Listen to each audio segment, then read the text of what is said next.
She erased Big Shaq name from the guest list, thinking he was a mistake. What she didn't know was that he was the reason the entire event existed.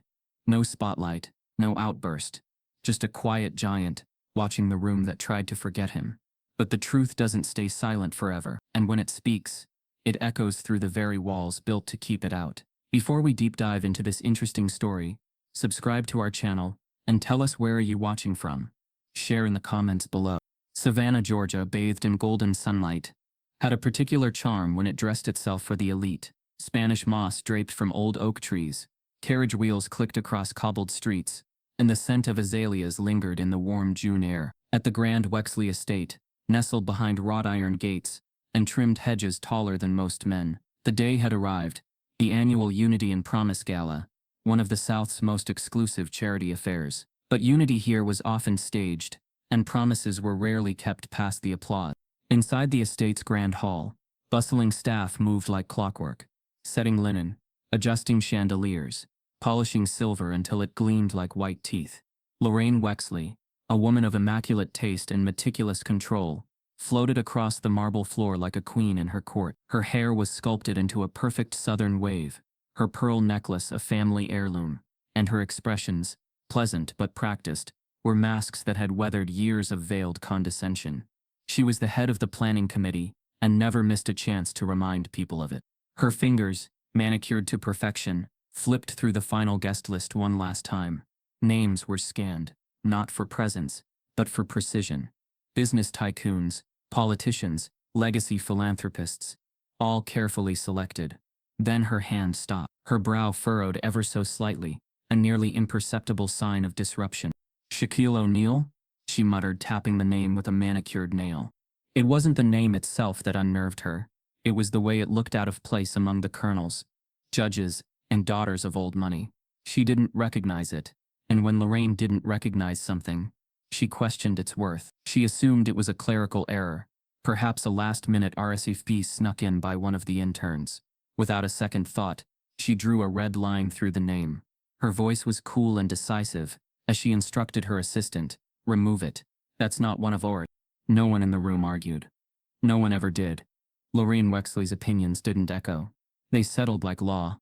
Outside, a black SUV idled quietly at the edge of the estate, tinted windows hiding a frame larger than life. Shaquille O'Neal, Big Shaq to the kids who adored him, Shaq to those who thought they knew him, was inside unaware his name had just been erased. He wasn't coming to be seen. He never did. It wasn't about the cameras or the applause. He had agreed to appear discreetly as the event's honorary guest and silent donor behind the new youth center's renovation, which this gala was supposedly celebrating. A gift he never advertised, a legacy he never claimed in headlines. The organizers had praised his humility just before quietly excluding him. Back inside, Lorraine stood near the French doors of the conservatory, watching as the final details fell into place. Waiters rehearsed their routes. The jazz band tuned instruments, and outside, rows of luxury cars began to arrive. She smiled graciously, greeting guests with warm charm and deliberate grace. A sip of wine, a compliment on a gown, a glance exchanged between power players. But beneath her poise, there was an old tension, a generational entitlement, that went unquestioned.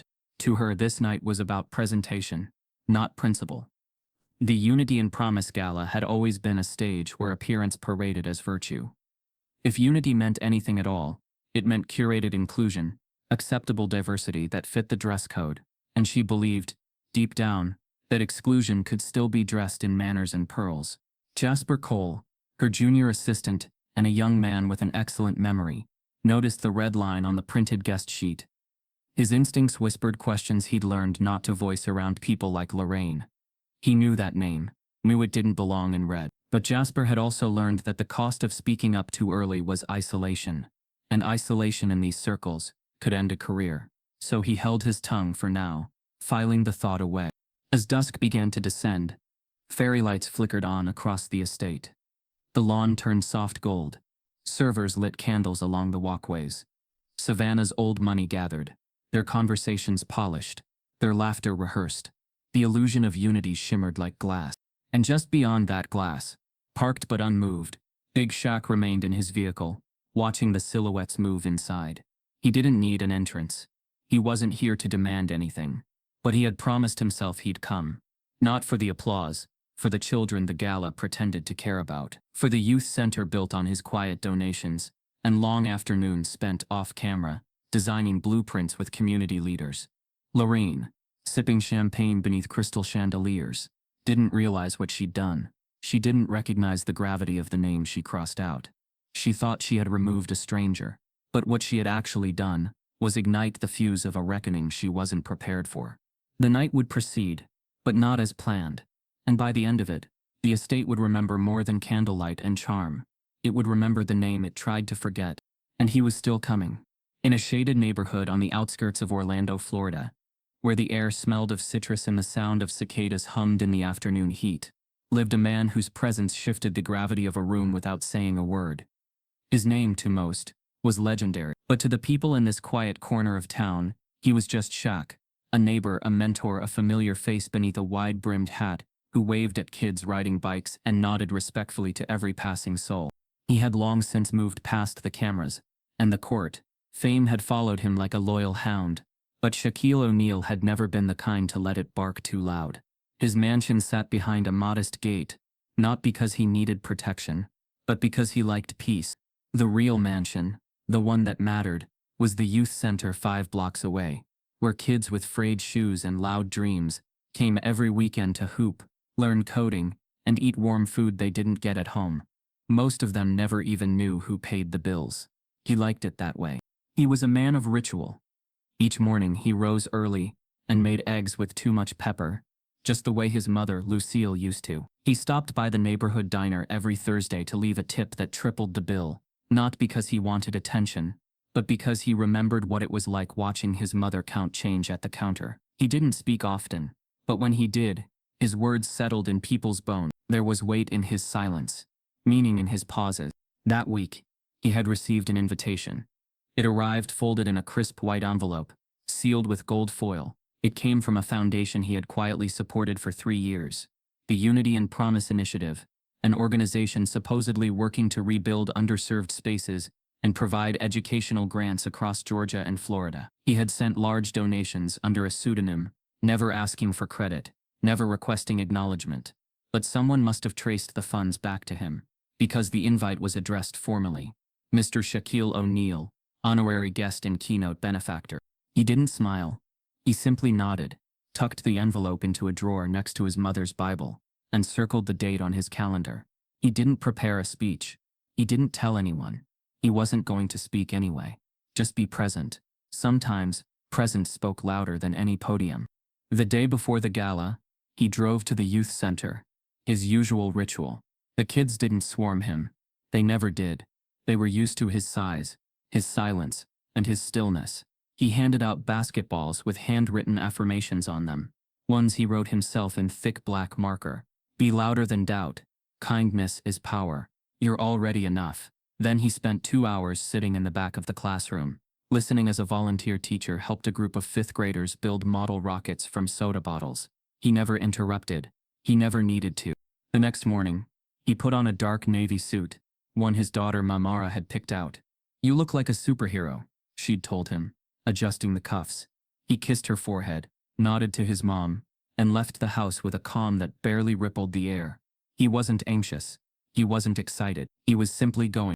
What he didn't know, what no one in his household could have guessed, was that the invitation had already been erased. Somewhere in Savannah, a woman he had never met had drawn a red line through his name and decided he didn't belong. She didn't Google him. She didn't question the reasoning. She saw a name that didn't echo her world and scratched it off like lint on a sleeve. Shaq never received the cancellation. No one reached out. No one thought to question the absence of a man whose presence would fill the entire hall. So when he arrived at the Wexley estate, he didn't expect a welcome parade. He didn't expect fanfare. But what he got was something colder, a wall of confusion, hesitation, and sidelong glances. Still, he said nothing. As his SUV pulled into the guest entry lane, the security staff stared, half unsure of how to process what stood before them. The driver rolled down the window and handed over the original invite. The guard read it, glanced at a clipboard, then froze. Sir, he said cautiously, your name isn't on the list. Shaq didn't flinch. He simply looked down at the laminated badge hanging around the man's neck. Devon. He nodded once and said, "It's okay, I'll wait." And he did. The SUV moved off to the side, into a shadowed portion of the parking circle, where Shaq sat silently, arms crossed, eyes on the estate. His driver offered to call someone. Shaq waved him off. There was no need to escalate, no need to explain. The truth always arrived, eventually. He believed that. Inside the mansion, no one knew he was outside. The gala buzzed with chatter and flutes of champagne, Lorraine Wexley floating room to room, like a carefully placed ornament, blissfully unaware that the name she had dismissed now stood less than 100 yards from the front. She talked of inclusion, of building bridges, of healing. All the while, the man who had built the very foundation she praised sat alone in the quiet, watching lights flicker through stained glass windows. Shaq didn't mind the silence. It gave him room to feel things fully. Not anger, that wasn't his way. But disappointment? Yes. A familiar ache, not sharp, but dull like an old scar. He'd felt it the first time he was mistaken for security, instead of the guest of honor. The first time someone asked him to leave the VIP section at a charity event he funded. The first time a teacher in elementary school said, "You people don't usually test this high." He'd learned long ago that racism wasn't always a scream. Sometimes it was just a pen stroke. So he sat still, not as a man denied, but as a man who had learned patience. The kind of patience that grows in men who've had to wait their whole lives to be seen beyond what they appear to be. He looked at the estate, grand, manicured, hollow, and understood they didn't know him. Not really, but they would, and he wouldn't need to say a word. Inside the Wexley estate, where crystal chandeliers cast golden halos and champagne sparkled in every glass, Lorraine Wexley had become the evening's unspoken MC, gliding through conversation with effortless charm, greeting her guests like a queen attending her own coronation. Her laughter, soft and curated, floated above the string quartet playing near the atrium. Everything looked perfect, but beneath the layers of elegance, a ripple had begun. Lorraine's circle of socialites, women with names like Beverly, Trish, and Eleanor, who wore heritage diamonds and inherited opinions, gathered near the floral centerpiece in the east parlor. One of them, an aging philanthropist with a thin voice and an expensive nose job, whispered, "Is it true there was some mix-up at the gate?" Her tone carried the intrigue of gossip cloaked as concern. Lorraine smiled, controlled and easy. "Oh, just a little clerical oversight," she said smoothly, sipping from her flute. "One of the interns must have added a name without checking credentials. It's handled." The others nodded in practiced agreement, but the implication lingered. Some people didn't belong. Not at this event. Not at her estate. Not in their circle. Lorraine didn't need to say it aloud. Her eyes and tone did the work for her. She hadn't recognized the name on the original guest list, and that had been enough. Shaquille O'Neal was a name that didn't align with the lineage and legacy she valued. It sounded like a disruption. She hadn't Googled it.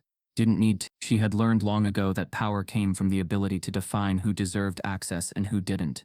The erasure had been quick, neat, painless. But Jasper Cole had noticed.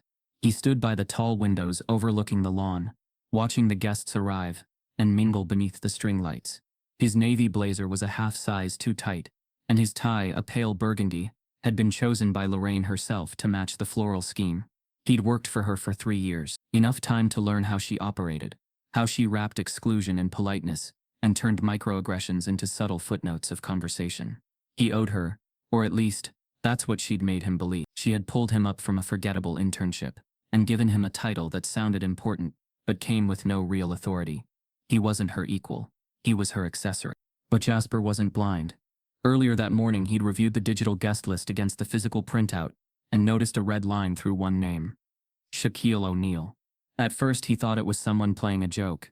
Then he thought it might be someone pretending to be the celebrity. But now, standing there feeling the tension ripple through whispers and side glances, he began to sense something deeper. Something deliberate. He stepped away from the window and slipped into the administrative hallway behind the catering staff. Pulling out his phone, he opened the planning app they used to track donors and guest history. He typed the name carefully. Shaquille O'Neal, and waited. Within seconds the screen populated with records. Donation logs, event correspondence, planning notes. His eyes narrowed. According to the database, Mr. O'Neill had contributed over $750,000 to the Unity and Promise initiative in the past 18 months, most of it anonymously. No red carpet announcements, no press releases. The kind of giving that was meant to build, not boast. And further down the list, a flagged note, keynote honorarium, youth center dedication. He froze. This wasn't just a guest. This was the guest. The event had been partially funded by him. The youth center, which Lorraine had gushed about during her welcoming speech, had been made possible by his money. Lorraine knew this. She had signed the checks, or at least pretended to. Jasper locked the screen and leaned against the wall, pulse ticking faster. He didn't know whether it was disbelief or guilt that churned in his gut, but something had shifted. This wasn't an oversight. This wasn't a misunderstanding. Lorraine had erased a name she didn't recognize, because that name hadn't sounded like it came from her world. And now she was feeding the lie to the crowd like hors d'oeuvre. Back in the grand hall, Lorraine continued her parade of curated civility, unaware that the floor beneath her was starting to shift.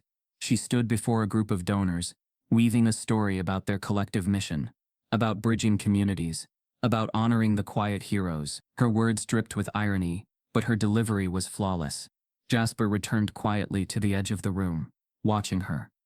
He saw how easily she performed compassion, how her voice dipped into sincerity at the exact moments she needed it to, how she talked about inclusion, while erasing people in ink. He suddenly felt the room differently. The laughter sounded rehearsed. The charm felt hollow. And Lorraine, once someone he admired, now looked more like a gatekeeper than a guide. His conscience scratched at the walls of his silence. He knew he couldn't confront her. Not yet. He didn't have the clout, and one wrong move could mean exile from the professional world he'd barely cracked. But he also knew he couldn't unsee what he'd seen. Not anymore. He needed to verify it further, quietly. So he returned to the planning room, opened a locked drawer, where Lorraine kept event correspondence, and retrieved a manila file labeled Private Donor. Inside were printed emails, handwritten thank you notes, and a copy of the original gala itinerary. Right there in clear print was the name, Mr. Shaquille O'Neal. Scheduled recognition. Jasper exhaled slowly. There it was. Proof. This wasn't a clerical error. This was a decision. A selective deletion of identity. Lorraine had chosen to erase a man who had given without asking.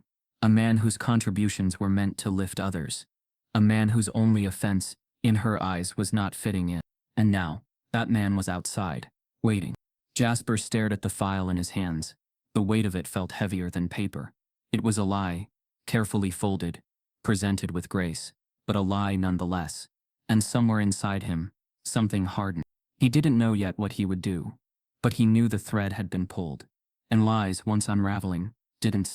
The Wexley estate stood like a fortress dressed for a gala, draped in white lights, flanked by uniformed valet attendants, and pulsing with the scent of gardenia and polished wealth. Outside its gates, the summer evening deepened into an amber hue, casting long shadows across the cobblestone drive. Cars glided in one after another, their drivers well versed in subtle nods and hush-toned greetings. A smooth rhythm of arrival danced beneath the surface, until it was broken by a quiet, unexpected stillness. Shaquille O'Neal stepped out of a black SUV, just beyond the edge of the driveway. He wasn't flanked by security or surrounded by handlers. He wore a tailored navy suit, broad shoulders stretching the fabric with natural ease, and a simple pocket square folded by his mother that morning. He adjusted his cuff, nodded once to his driver, and approached the gate with a calm that made people uncomfortable. The gatekeeper, a young man named Elliot, wasn't new to luxury. He'd parked Bentleys and greeted senators. But as Shaq approached, the clipboard in his hands suddenly felt heavier. His eyes flicked to the list, then to Shaq, then back again. Sir, he stammered, shifting from one foot to the other. Can I get your name? Shaquille O'Neal, Shaq said, voice low and steady. Elliot hesitated, scanned the list twice. The name wasn't there. His hands twitched. He knew that name. Everyone knew that name. But protocol was protocol, and Lorraine Wexley didn't allow improvisation at her gates. I don't have you on the guest list, sir, he said, trying to sound neutral, though his tone betrayed a sliver of nerves. Shaq didn't react.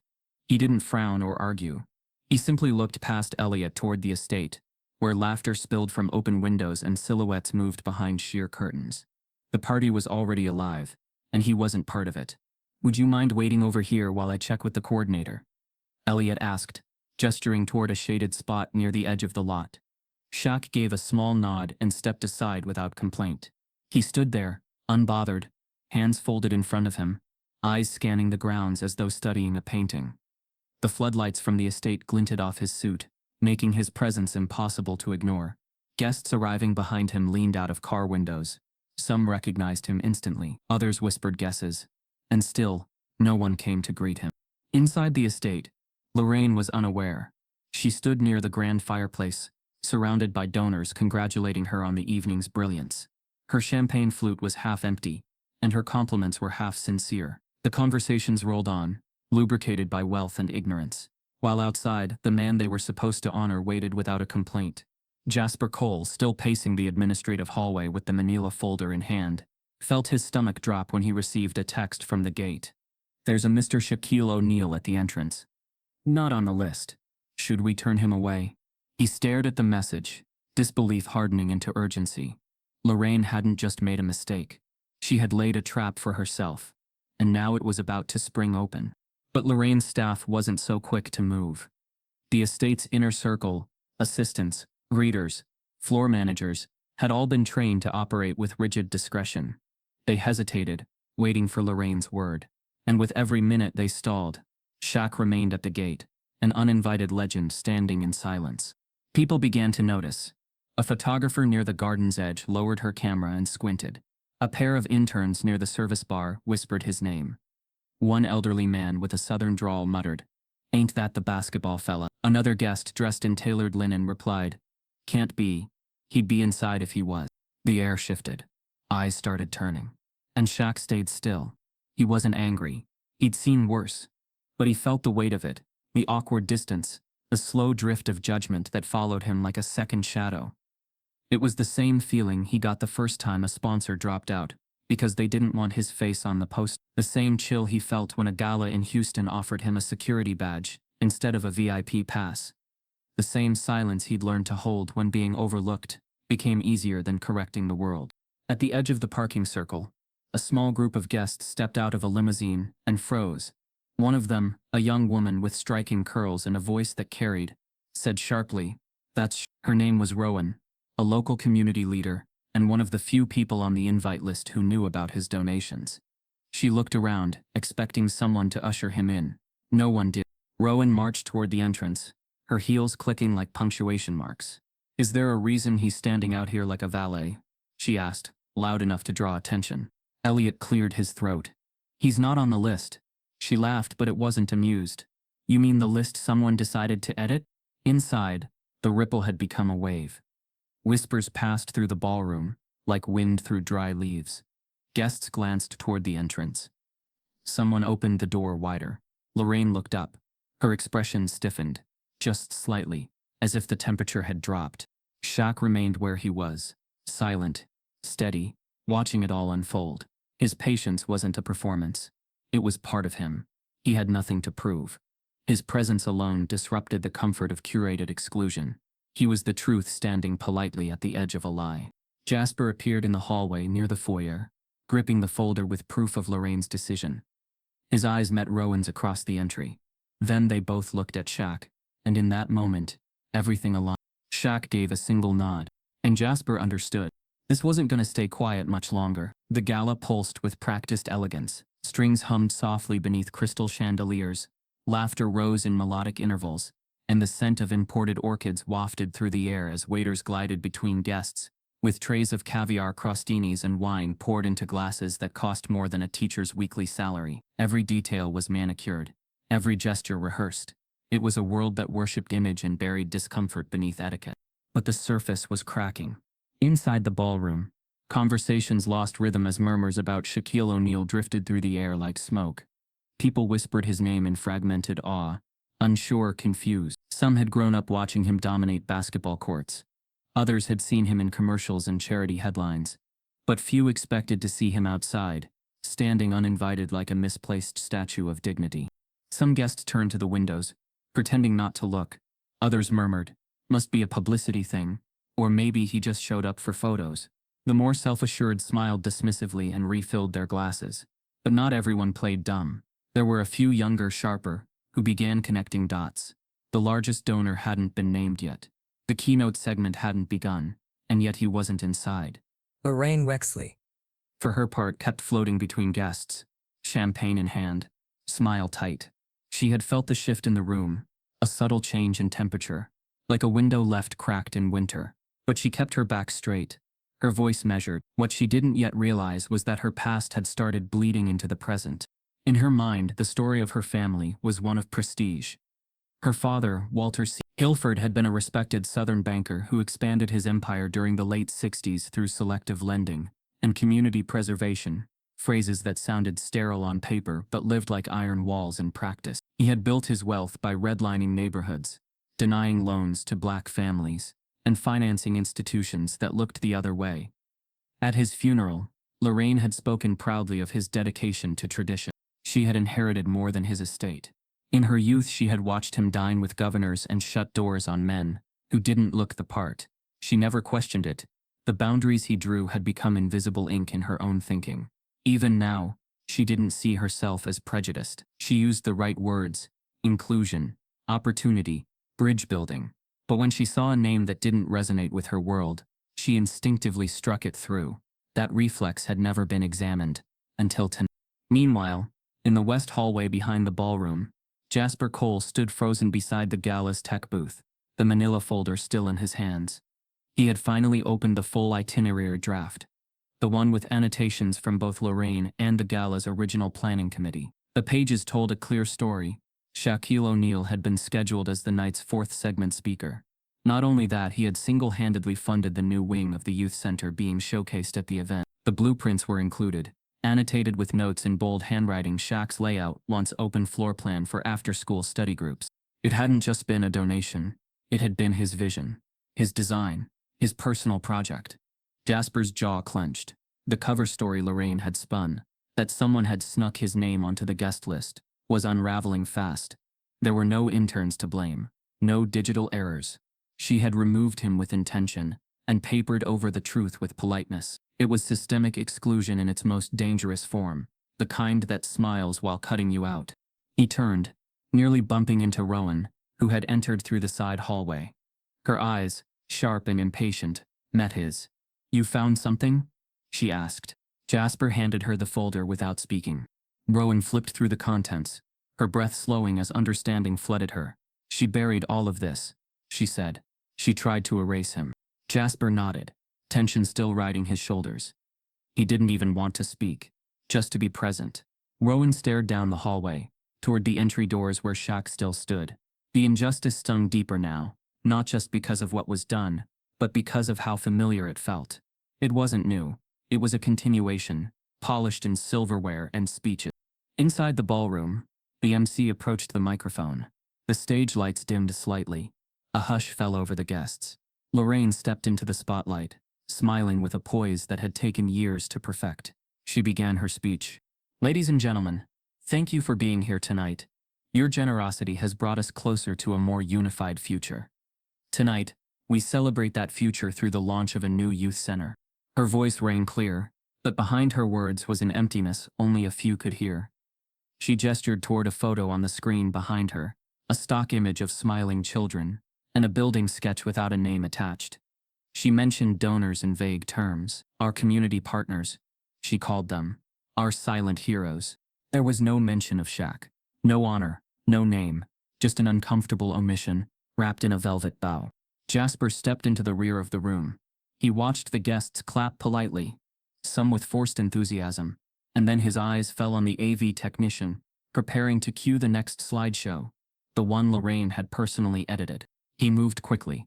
"Use this one instead," he said, handing the tech a USB drive he had prepared moments earlier. "Trust me, it's the original." The technician hesitated, but Jasper's voice carried enough weight to tilt the decision. As Lorraine smiled into the applause, the screen behind her flickered, then glitched. The planned slide vanished. In its place appeared a new image, a blueprint with Shaquille O'Neal, labeled clearly in bold. Then another, a candid photo of him at the youth center, handing out backpacks to children. And another, a group of teens posing proudly in front of a gym wall, freshly painted with the words "funded by the quiet giant." The room stilled. Lorraine turned, confusion flashing in her eyes as the next slide rolled forward. An aerial photo of the Wexley estate, with a caption across the top. Some guests weren't forgotten. They were removed. Gasps broke out. Someone dropped a glass. Shaq still hadn't stepped through the doors. He didn't need to. Because now, the truth had walked in ahead of him. The grand double doors of the Wexley estate creaked open not with fanfare, but with hesitation. Shaq stepped inside, not escorted, not introduced, just allowed. The silence around him felt deliberate, like the room had drawn in a breath and didn't know what to do with it. No one rushed to greet him, no applause, no acknowledgement. The air grew tight, every movement around him slightly exaggerated, as if his presence had shifted gravity. He walked slowly through the hall, his footsteps cushioned by thick carpets that had felt more familiar to patent leather than size 22 sneakers. Eyes followed him, some curious, others calculating. Every glance he received was a test wrapped in formality. Some smiled, thinly, almost apologetically. Others offered the kind of nod reserved for a man who had clearly wandered off script. But Shaq's pace didn't change. He moved like a man who knew he belonged, whether the room agreed or not. Lorraine Wexley stood near the marble-columned bar, wineglass poised mid-air. She spotted the figure approaching, her smile faltering only for a beat. She saw his height before anything else, then the cut of his suit, then his unmistakable presence. Still, recognition didn't dawn. To her, he was just a disruption made flesh, someone too large, too unfamiliar, too outside the frame of who belonged at an event like this. Her expression recovered. She turned slightly, as if hoping to disappear into another conversation, but Shaq's eyes passed over her with the stillness of someone who had already accepted what he wasn't owed. He didn't look for confrontation. He didn't seek explanation. He was simply there, undeniable. Jasper Cole watched it all unfold from the rear of the ballroom, the edges of his nerves still sharp from what he'd set in motion. The unsanctioned slideshow had already fractured the event's illusion. Lorraine hadn't addressed it, hadn't even acknowledged the photos flashing behind her, but the silence that followed had spoken volumes. Now, watching Shaq move through the space that had tried to forget him, Jasper felt something stir deeper than guilt. Admiration, maybe, or a sharper understanding of grace. There was power in Shaq's restraint, a dignity louder than protest, and that, Jasper realized, was exactly why Lorraine had feared him. Not because of who he was, but because of what he made undeniable. Near the fireplace, Rowan stood tall among a group of young organizers and local nonprofit leaders. Her jaw tightened as she caught sight of Shaq's frame gliding past the crystal chandeliers. She'd never met him in person, but she knew his work, knew the anonymous donations that saved her after-school program, knew the scholarships he funded in silence, knew the gym her little cousin used every week because a man she'd never seen paid to keep the lights on. She stepped forward without hesitation, cutting across the room with intention. "Mr. O'Neill," she said, voice clear but low. Shaq turned, face calm, unreadable. "I just wanted to say, I know what you did, and I'm not the only one." He didn't answer right away, just looked at her for a long moment, saw the fire in her, the truth of her conviction, then gave her the smallest nod. That was all. Others began to gather in quiet proximity. Not the older donors, not the polished executives in $3,000 suits, but the younger guests, the ones who had grown up watching him play, who had seen him kneel beside kids in need, who had read the fine print beneath the silence. They didn't come to swarm or flatter. They came to see him, and they did. Lorraine stayed rooted by the bar, eyes scanning the room with surgical calculation. The growing circle around Shaq, the hushed voices, the glances shifting toward her, all of it threatened the image she had worked so hard to maintain. But her instinct told her to weather it, let it pass, smile, maintain grace, don't acknowledge the rupture, and maybe it wouldn't spread. But it had already spread. Every smirk exchanged near the appetizer table, every side comment whispered behind folded programs, every glance that lingered too long. It all pointed to the ghost she had tried to erase, now standing in her house, and worse, being seen. Shaq moved toward the exhibit corridor where photos of the new youth center were displayed, curated carefully to highlight community outreach. One image showed a group of teenagers building furniture in the new rec room. Another showed a mural being painted, but cropped just enough to cut out the man handing them paintbrushes. He stood there a while looking at the images. He didn't point, didn't say a word, but his presence next to the edited truth was louder than any speech could have been. Jasper finally approached, slow and steady. "I didn't know," he said, voice barely above a whisper. "Not at first." Shaq didn't respond. "But I found the file. I saw your name. I saw what she did." A beat passed. "You didn't have to come," Jasper added. "I did," Shaq replied finally. "Wasn't for her. Was for them." Jasper nodded, feeling both smaller and stronger in that moment. He'd spent years trying to earn access to rooms like this, only to realize that the cost of entry often came with silent compromise. But here stood a man who had never asked to be let in, and yet commanded the rooms simply by being. Rowan joined them again, standing with a quiet intensity. "They edited you out," she said, "but we're not letting that stick." Shaq looked at the mural again, then back at her. "They always do, but the paint still dries." He didn't need a spotlight. He didn't need an apology. He was the truth the room had tried to forget, and now couldn't ignore. Lorraine finally turned and walked away from the bar, but not toward him. She moved in the opposite direction, heels clicking like retreat. Her control was slipping, her illusion cracked. Shaq didn't follow. He didn't chase validation.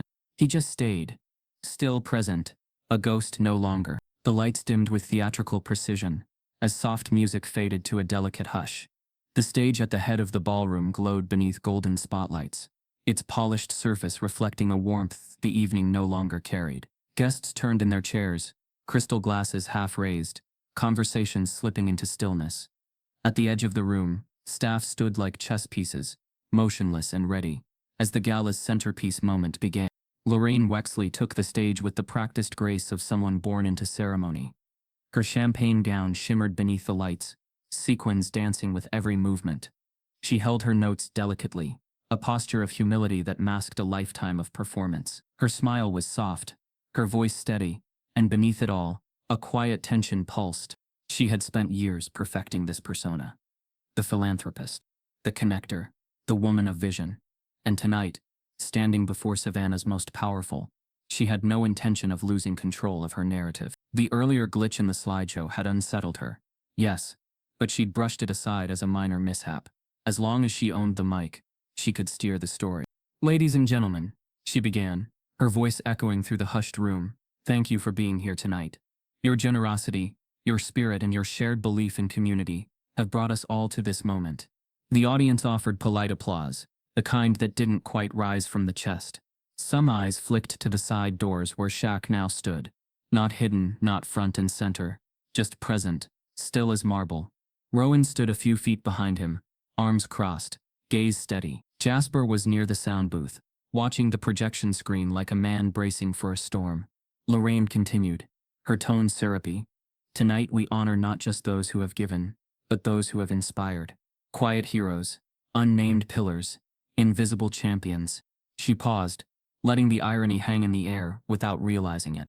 "And as we open a new chapter for the Unity and Promise Youth Center, we do so with gratitude for the donors who stepped forward when it mattered most," she said, flipping a page in her speech. "Your names may not be shouted from rooftops, but you have made this possible." Another round of applause followed, this time thinner, more fragmented. Lorraine glanced briefly toward the back of the room. She saw Shaq. Her smile tightened for a moment, but she did not acknowledge him. "I'd like now to share a few highlights from our journey," she said. "Moments that shaped this project, and the people behind it."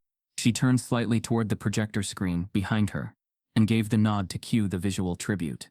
The first slide appeared, a wide shot of the youth center at sunset, golden light spilling over fresh concrete and blooming magnolias. A quote scrolled beneath, "It takes a village to raise vision into reality." Then another slide. Volunteers painting murals, smiling kids in classrooms, a local councilwoman cutting a ribbon. Applause rippled gently across the audience, but Jasper frowned. These weren't the files he had passed to the AV tech. Lorraine had reverted to the sanitized version. Then the screen flickered. A pause. A pixelated distortion rippled across the image. The lights in the room dimmed a touch too far. Lorraine, sensing something off, adjusted her posture and looked toward the booth with a barely disguised frown. The screen blinked again. The next image appeared, and it wasn't part of Lorraine's reel. It was a photograph. Not a staged promo shot. Not a press image. This one was candid. Shaq standing in a dimly lit gym, sleeves rolled, holding a paint roller as he guided a small boy's hand across the wall. The mural behind them read, "Built for tomorrow." A wave of murmurs surged across the room. Lorraine turned, stunned. The slide faded into the next one, a blueprint, annotated with handwriting labeled SO for Shaquille O'Neal. Notes about classroom spacing, open floor designs, accessible entrances. Then another, an email chain with subject line Youth Center Master Plan. Final layout, approved by S. O'Neal. And then it came. A full-screen image of Shaq's face. Not the athlete, not the celebrity, but the man. Caught in a moment of reflection, head slightly bowed beside the cornerstone plaque that read, "In honor of the quiet champion who asked for no credit." Beneath it, in bold, "Our champion in the shadows." The room gasped. The sound was not theatrical. It wasn't planned. It was the sound of an illusion collapsing. Lorraine's face went pale beneath her makeup. She stepped forward, as if to block the screen with her body. Her mouth opened, but no words came. Shaq remained still. He didn't move. He didn't step forward. He didn't raise a hand or offer rebuttal. He simply stood at the threshold of the room, a presence that could no longer be hidden. For a moment, there was only silence. Not awkward, not uncertain, just. Then a woman near the center of the ballroom stood up. She was young, probably mid-30s, with a name badge pinned to her lapel, a program director at the youth center. She clapped. Once. Twice. More people joined. Slowly, then faster. A standing ovation rippled across the room like a wave crashing against a dam. Chairs scraped. Hands came together. Eyes turned toward Shaq. Not in pity, not in guilt, but in realization. The truth had made its entrance. Lorraine didn't turn to face him. She stepped back from the podium, heart thudding in her chest. She felt heat rising to her cheeks. Her composure, the very thing she had always wielded as a weapon, now felt like a flimsy veil. She tried to smile, but her lips faltered. The mask was slipping. Jasper stepped closer to the stage, his voice carrying just enough to reach her. "You erased the wrong man." She didn't reply. Instead, she walked off stage, the spotlight dimming behind her, her heels moving faster than grace allowed. Rowan stepped forward from the crowd and approached the mic. She didn't ask permission. She didn't clear it with anyone. "Some people give quietly," she said. "Some change lives without ever needing the credit. And when people like that are erased, it's not just their legacy that suffers. It's all of us." She turned toward Shaq. "Thank you, not just for what you gave, but for being who you are, even when it wasn't returned." Shaq met her gaze. There was no smile. Just a nod, quiet and unshakable. The curtain hadn't just fallen. It had torn. The room had clapped. Loud, long. But now it was quiet again. Not with comfort, but with consequence. The kind of stillness that came after a truth too heavy to ignore had dropped into the center of a crowd, dressed in silk and eager. People still stood in their places, glasses in hand, not drinking, barely blinking. The applause hadn't faded. It had collapsed, leaving behind a silence that echoed louder than any ovation. Lorraine Wexley lingered near the wing of the stage, her hands clenched around a folded note card she no longer needed. Her eyes darted from one face to another, calculating, scanning for someone to restore the narrative she'd lost. But no one reached for her. No one filled the gap. Her power, so often woven into nods and alliances, had thinned in the air around her. She stepped forward anyway, her heels whispering across the stage floor. She smoothed the fabric of her gown, lifted her chin, and leaned slightly toward the mic. "There seems to have been some confusion," she said, her voice too light, too polished for the weight of the moment. "Regarding the presentation, I believe there was a mix-up with the file queue, and unfortunately, certain details were." A voice cut through from the rear of the room. There was no mix-up. All eyes turned to Jasper Cole, who now stood beside the AV booth, his hands steady, his face unreadable. Lorraine's smile trembled. "Jasper, this isn't the time." "It is," he said, stepping forward, voice firm but measured. "It's exactly the time." The air snapped tighter. He walked slowly toward the front of the room, pausing just before the steps to the stage. He didn't climb them. He didn't need to. His voice did the work. "There was no clerical error," he said. "No random intern mistake. Shaquille O'Neal was on the original list, scheduled to be honored. His donation funded more than half of the youth center this event is celebrating. He designed the plans. He made it possible. Lorraine's hands twitched at her sides. This isn't the place to— It is, Jasper said again. Because this was supposed to be the place for him. And you took that from him. A beat passed. Then the crowd didn't gasp this time. They didn't need to. They were past shock. Now they were waiting to see who would still pretend not to see. Lorraine looked out over the audience, her expression tightening with the instinct to defend. I didn't recognize the name. It didn't come through with proper credentials. You didn't need credentials, Jasper said calmly. You just needed curiosity. Or respect. She flinched, barely perceptible. Her next words came wrapped in desperation. I've always supported inclusion until it challenged your comfort. Jasper finished for her. No one moved. The moment stretched. Then Shaq stepped forward. He didn't push anyone aside. He didn't claim the stage. He simply moved into the open space at the front of the room, turning not toward Lorraine, but toward the crowd. His presence alone realigned the room. He looked out, sweeping across the faces, some wide-eyed, some red-faced, some unreadable. Then he spoke, not into the mic, but just loud enough to reach the back. When I was 11, he began. I tried to join a summer camp in Newark. Not a fancy one, just a basketball thing. Local coach. I showed up with my cousin, had my sneakers, had my name on the list. But the woman at the check-in table looked at me, then looked at the name and said, "This list is for players, honey. You don't belong here." He paused. I didn't argue. I stepped back, watched the other kids run drills, watched my cousin get called onto the court, watched them give away my spot to someone else who just looked the part. No one stirred. Even the servers had stopped moving. That night, Shaq continued, I promised myself I'd never forget how that felt. Not the exclusion. The erasure. Like you were never supposed to be remembered in the first place. He looked toward Lorraine then. Not accusatory. Just aware. So, when I was invited here, and then uninvited, it didn't surprise me. Not really. Some places still have doormen at the gates. They just wear pearls now. A murmur moved through the crowd. Lorraine dropped her gaze for the first time all evening. But I came anyway, Shaq said. Not for revenge. Not for recognition. For the kids that center is supposed to serve. For the ones who might never see this ballroom. Who don't need to. They just need the door to be open when they knock. He stepped back, giving the room its silence again. But now it wasn't heavy. It was clear. Lorraine opened her mouth as if to respond, but nothing formed. There was no version of an apology that could rebuild what had broken. The room wasn't waiting for her anymore. Rowan stepped forward then, slow and composed. She looked Lorraine in the eyes, not with anger, but with something sharper. We're done thanking people for crumbs, she said. This isn't your stage anymore. Then she turned to Shaq and offered her hand. He shook it firm, brief, respectful. The crowd began shifting again, but it wasn't chaotic. It was quiet movement. People beginning to leave their chairs, some approaching Shaq with gratitude, others walking away, unable to meet his eyes. The room had changed, not just because of what had been revealed, but because of who had stood in it. Lorraine stepped backward off the stage, her face drained of its usual luster. For the first time, she wasn't being watched with admiration, but with calculation. The power she had relied on wasn't gone, but it was no longer untouchable.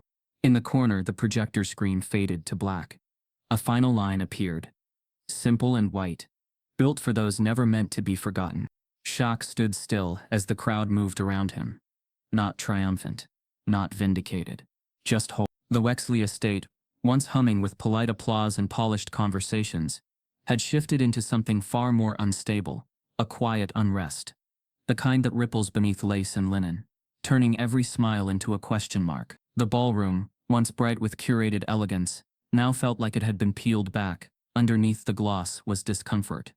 Recognition. And for some, shame. People weren't rushing for the exits. Not yet. But the slow shuffle had begun. Couples whispered to each other behind clinking glasses, casting sidelong glances at the man who had just shattered the illusion, with nothing more than a few quiet truths. Shaquille O'Neal still stood where he had finished speaking, unflinching, as though he knew the storm that had swept through the room was necessary, not for him but for the people who had never seen it coming. Some guests approached him with admiration in their eyes, awkwardness in their steps. A city councilman in a tailored charcoal suit extended a hand with practiced warmth. Mr. O'Neill, he said, voice carrying the guilt of late realization. I had no idea. Thank you for what you've done for the community. Truly. Shaq shook his hand once, firm and brief, but said nothing in return. Not out of rudeness, but because there was nothing left to explain. Their eyes told the story. Gratitude. Yes, but buried inside it, something more fragile. Embarrassment. Others followed. A teacher from the youth center, a local news anchor, a young couple who had benefited from the scholarship fund. Shaq never put his name on. Their thanks came not in loud praise but in quiet, humbled tones, as if they were realizing how many times they'd walked past people like him in rooms like this without ever really looking. And then there were those who couldn't face him at all. They moved toward the exits without meeting his gaze. Donors, board members, and old money, whose surnames echoed through town halls and country clubs. They slipped away like fog retreating before sun. Some masked their retreat with excuses about early flights, babysitters, or sudden migraine. Others simply vanished. In a corner of the room, Rowan stood by a long table draped in white cloth, where glossy pamphlets about the Unity and Promise Youth Center had been carefully arranged. Her fingers moved with quiet urgency as she reached into her tote and pulled out a folder, worn at the edges, packed with photos and printouts. It wasn't part of the evening's program. It wasn't sanctioned, but she knew it mattered. She called softly to a staffer she recognized from the AV team. Do you have a portable projector? He blinked. Yeah. Why? Set it up here, she said, already clearing space. We're going to show people what actually happened. Within minutes, a screen was propped near the corner of the ballroom, and guests began to gather, forming a crescent around Rowan as she clicked through images. No music, no introductions, just stories told through faces and brick and sweat. There was a shot of Shaq standing beside community leaders, blueprint in hand, laughing in the middle of an unfinished gym floor. Another, a child hugging him outside the newly painted entrance to the rec room. Then volunteers unboxing donated laptops. A reading nook with walls painted in vibrant colors. A shot of Shaq standing in the background, arms crossed, not looking at the camera, just watching. Rowan didn't narrate every slide. She didn't need to. The photos spoke clearly. This was what generosity without ego looked like. This was what Lorraine had tried to bury beneath designer gowns and curated speeches. Across the room, Lorraine Wexley watched the tribute unfold from a distance. Her glass, once filled with prestige and poured reputation, now sat untouched on the edge of a side table. Her expression had changed, not to rage, not quite to sorrow, but there was something cracked behind her eyes, like the slow realization that the role she'd played for so long might never work the same again. She made no grand exit, no announcement. She simply slipped away, clutching her clutch tighter than necessary, her gait calm but quick. No one followed. No one stopped her. Her fall from grace wasn't dramatic. It was silent. But it had begun. Outside, the valet whispered her name into his headset. A black town car rolled forward, engine humming like a quiet farewell. Lorraine climbed in, eyes forward, body stiff. As the car pulled away, she didn't look back at the estate she had used as a stage. The walls would still be there, but something had changed. Something she couldn't control. Back inside, the room was transforming. The gala no longer looked like a gala. People had taken off their jackets, pulled chairs into circles, leaned forward with real questions. The performance had ended. In its place, something honest had emerged. Something raw. Shaq stood near Rowan's makeshift tribute wall, listening as a teen volunteer explained a future program they hoped to launch. He didn't interrupt, just nodded occasionally, his expression soft. Every so often, someone touched his arm gently in passing. Not to take, but to say thank you.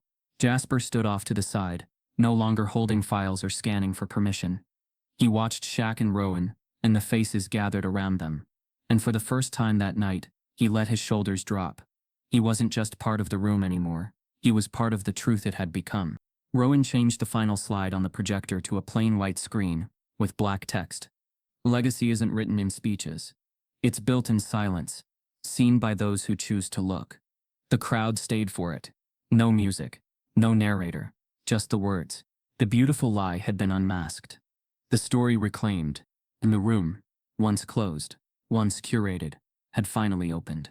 Morning light spilled across the polished floors of the Unity and Promise Youth Center, A golden wash that softened the hum of early footsteps and the playful shrieks of children bouncing down the hallways. Shaquille O'Neal walked beneath the skylight arches, hands in his pockets.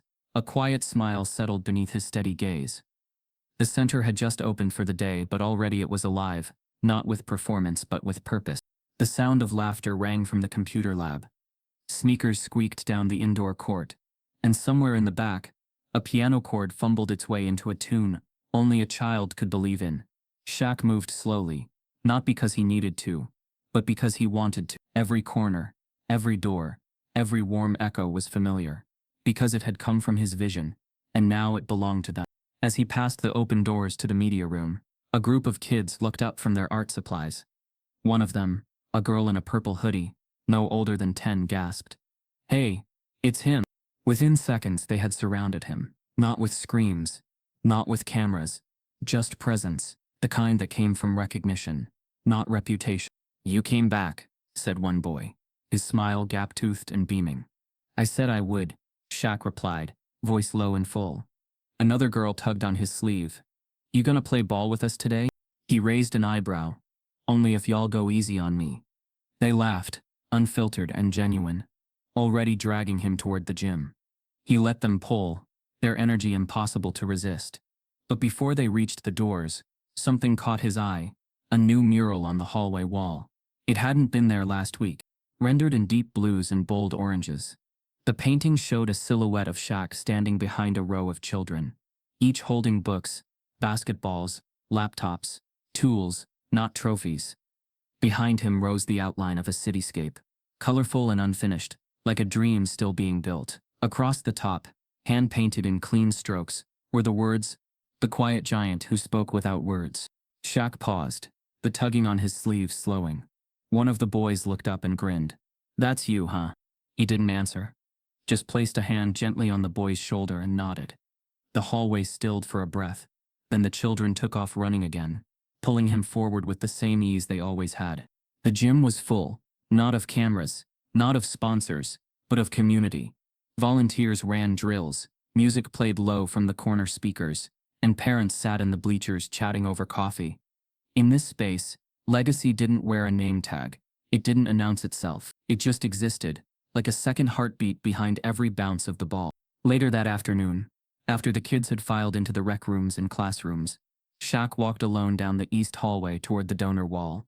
A long strip of polished oak, it bore the engraved names of contributors whose generosity had helped build the space. At the top in larger script, the etched heading read, "Champions of Tomorrow." For months, Lorraine Wexley's name had stood near the top of the list, first among equals. Her contribution, though smaller than many, had secured her that place through charm, influence, and relentless positioning. But now, as Shaq stopped before the wall, he saw that her name was gone. Not defaced, not smeared, just absent, removed with quiet precision, as if the wall itself had exhaled and said, "Not anymore." In its place was a brass plate slightly brighter than the rest, newly installed. It read, "In gratitude to those who give without demanding the stage." Shaq's eyes lingered on the line, then moved downward, toward the modest engraving that simply read, "Cess O'Neal, Vision Donor." He didn't smile. He didn't frown. It was enough. Footsteps approached behind him, soft but sure. Jasper Cole came to stand beside him. No clipboard in hand, no files under arm. Just presence. "We made the change last week," Jasper said, nodding toward the wall. "Unanimous vote." Shaq looked over at him. "You stayed." Jasper shrugged. "Not to protect anything, just to help build it right this time." Shaq nodded. They stood in silence for a moment, watching the sunlight bend across the brass plates. Then Jasper added, "I'm on the board now. Rowan too. Full-time director." Her first move was renaming the mentorship wing. Shaq raised an eyebrow. Jasper gestured toward the opposite hall. They walked together in the direction of the multi-purpose wing, the walls lined with framed photos of student projects and mentor spotlights. Near the entrance, a fresh sign had been mounted, etched in dark slate, "The O'Neal Mentorship Lab, for those who like the way quietly." Rowan was already inside, seated cross-legged on the floor with two middle schoolers, helping them assemble a robotics kit. She looked up and waved when she saw them, then turned back to the kids without skipping a beat. Her presence wasn't performative. She was where she belonged. Shaq lingered at the doorway, one hand resting lightly on the frame. "She's good," he said. "She's fearless," Jasper replied. In a nearby classroom, a whiteboard had been covered in handwritten affirmations, words the students had added over time. In the corner was one line, circled in red mark: "You don't have to shout to be heard." Shaq looked at it for a long time. They left the wing and circled back toward the front atrium. Through the tall windows, the courtyard buzzed with activity: kids with juice boxes, volunteers planting spring bulbs, a mother pushing a stroller while talking with a staff member. It wasn't loud, but it was alive. Before leaving, Shaq paused at the front desk. The receptionist, a young woman with a journal beside her computer, smiled as he approached. "Thanks for coming in today," she said. "They always run faster when they see you." "They'll outrun me soon," Shaq said, tapping the desk twice. "That's the point." She nodded, understanding more than he said. As he walked back to his SUV, parked quietly along the far side of the street, the center behind him seemed to breathe. A living, learning, lasting space. Built not for spotlights, but for growth. There were no paparazzi outside, no reporters, no waiting cameras. Just spring air, the scent of sun-warmed pavement, and the faint echoes of children's voices inside the halls. Shaq opened the car door, glanced back once at the building, and settled into his seat. This wasn't about proving anything. It never had been. It was about remembering. Not the kind that comes from history books or plaques, but the kind etched into walls that don't need names. The kind that lives in laughter, in chances given, in the way a space opens when someone who was once locked out builds a door for the next to walk through. And as the youth center buzzed into the afternoon, Shaq drove away. Quiet as ever, but never unseen again. Some stories aren't just told, they're felt. If this one stayed with you, it's because the truth behind it is still happening, still unfolding. Stick around, because the next story might just be the one they don't want told. And when it is, you'll want to be in the room that remembers.